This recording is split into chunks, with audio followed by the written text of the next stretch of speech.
নমস্কার বন্ধুরা, শিলিগুড়ি বংফুড চ্যানেলে তোমাদের সকলকে স্বাগত। আজ আমি তোমাদের সাথে শেয়ার করব নতুন একটি পিঠে। আমি আজকে তৈরি করব তিল পুলি।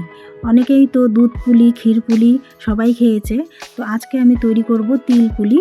তো তিল পুলি তৈরি করার জন্য আমার কী কী লাগছে দেখিনি। এখানে লাগছে আমার তিলটা আমি একটু খোলার মধ্যে একটু ভেজে নিয়েছি, আর নিয়েছি গুড়, আর এখানে লাগছে আমার আদা, গ্রেট করা আদা। আমি এখানে সবগুলোই 1 কাপ করে নিয়েছি, 1 কাপের একটু কম করে আছে। আর এখানে আমি আটার কাইটা তৈরি করে নেব। তো এখানে জল বসিয়ে দিয়েছি, জলটা একটু গরম হলে দিয়ে দিলাম একটুখানি লবণ। আর আমি এখানে 3 কাপের মতো চালের গুঁড়ো নিয়েছি, আমি এখানে কেনা চালের গুঁড়োই ব্যবহার করেছি। আর এখানে নিয়ে নিলাম 1 কাপের মতো ময়দা। 3 কাপ চালের গুঁড়ো আর 1 কাপ ময়দা আমি এখানে নিয়ে নিয়েছি। এবার সবগুলো ভালোভাবে মিশিয়ে নেব। গরম জলের মধ্যে সবগুলো ভালোভাবে মিশিয়ে নিলাম, আর এটা 2 মিনিটের জন্য ঢাকা দিয়ে রেখে দিলাম। এবার আমি পুলির যে পুরটা হয় সেটা আমি তৈরি করে নেব। তার জন্য ভেজে রাখা তিলটা নিয়ে নিলাম, আর নিয়ে নিলাম গ্রেট করে রাখা আদা, আর এখানে নিয়ে নিলাম গুড়। এখানে আমি আখের গুড় নিয়েছি, খেজুর গুড়, আখের গুড় যেটা খুশি তোমরা নিতে পারো। তো এগুলো সব আমি ভালোভাবে একটু হাতের সাহায্যে মেখে নেব।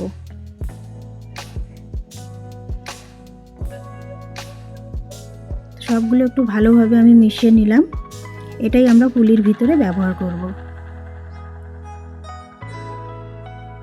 আর এদিকে আমার আটাটা রেডি হয়ে গেছে, তো আমি এটা ভালোভাবে একটু নাড়াচাড়া করে অন্য পাত্রের মধ্যে নিয়ে নেব। নিয়ে গরম গরমই এটা মেখে নিতে হবে। এটা ঠান্ডা হলে শক্ত হয়ে যাবে, তাই গরম গরমই মেখে নেব।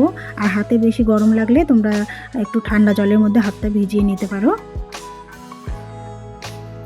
তো এইভাবে গরম গরমে এটা আমি ভালোভাবে সুন্দর করে মেখে নেব। তো দেখো আমার এটা সুন্দর করে একটা ডো তৈরি করা হয়ে গেছে। তো এখান থেকে আমি অল্প অল্প করে লেচি কেটে পুলিগুলো তৈরি করে নেব। পুলি তো এখন সবাই বানাতে পারে, তো আমি এই দুটো বানিয়ে দেখিয়ে দিচ্ছি। শুধু চালের গুঁড়ো দিয়ে তৈরি করলে এটা একটু শক্ত হয়, তার জন্যই আমি 1 কাপ ময়দা নিয়ে নিয়েছি, তাতে পুলিগুলো একটু নরম হবে। তো এর ভিতরে আমি পুরটা দিয়ে দিলাম অল্প করে। এখানে আদা আর গুড়টা দেওয়াতে এটা বেশি টেস্টটা বেড়ে যাবে আরও। এইভাবে বানিয়ে খেয়ে দেখবেন, খুব ভালো লাগবে। আর এগুলো তো তেলের মধ্যে ভাজা হবে, ভাজার পরে একটু মুচমুচে হয়ে যাবে। তো আমার এই রেসিপিটা তোমাদের ভালো লেগে থাকলে ভিডিওটিতে একটি লাইক করে দিবে, আর চ্যানেলটিকে সাবস্ক্রাইব করে আমার পাশে থাকবে। তো এইভাবে দেখো আমি সব পুলিগুলো বানিয়ে নেব।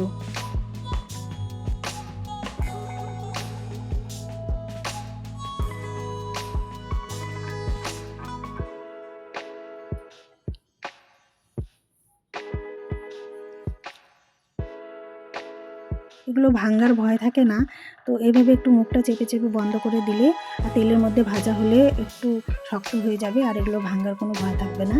তো এদিকে আমি তেল বসিয়ে দিয়েছি, তেলটা গরম হয়ে গেছে। প্রথমে তেলটা হাই হিটে গরম করে নিয়েছি, তারপরে মিডিয়াম হিটে দিয়ে আমি পুলি পিঠেগুলো ছেড়ে দেবো তেলের মধ্যে একটু একটু করে।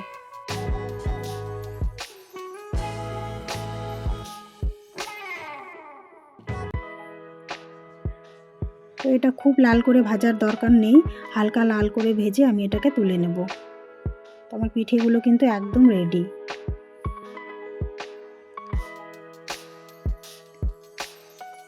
তো দেখো সুন্দর একটি গোল্ডেন ব্রাউন কালার হয়ে গেলে আমি এটাকে নামিয়ে নেব। তো আমার তিল পুলি একদম রেডি। তো তোমরাও এইভাবে বানিয়ে খেয়ে দেখবে, খুব ভালো লাগবে। তো এই দেখো আমার তিল পুলি দেখতে কত সুন্দর হয়েছে, খেতেও দারুণ টেস্টি হয়।